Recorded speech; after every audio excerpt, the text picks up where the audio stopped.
la partie un peu moins glamour de la lyophilisation, surtout après avoir fait de l'ail puis des oignons. Faut nettoyer à fond la machine parce qu'il y a quand même une odeur résiduelle. Cette fois-ci, je vais aussi changer l'huile dans la vacuum pump. On commence par enlever l'anneau de silicone. Ensuite, on sort le rack.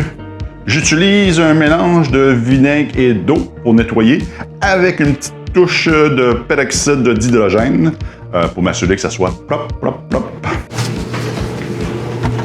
Sans oublier la porte. Et voilà mon outil sophistiqué pour nettoyer entre les étagères. Je pense que la partie la plus difficile en lyophilisation, c'est de remettre cette unité dans la machine.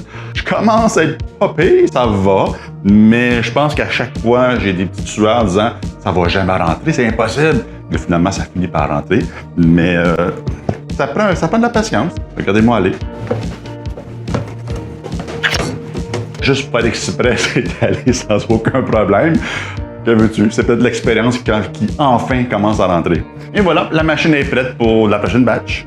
On passe donc au changement d'huile. Je commence par enlever les deux coussinets anti-vibration à l'avant de la machine. Oui, c'est une machine très lourde. Very heavy, man.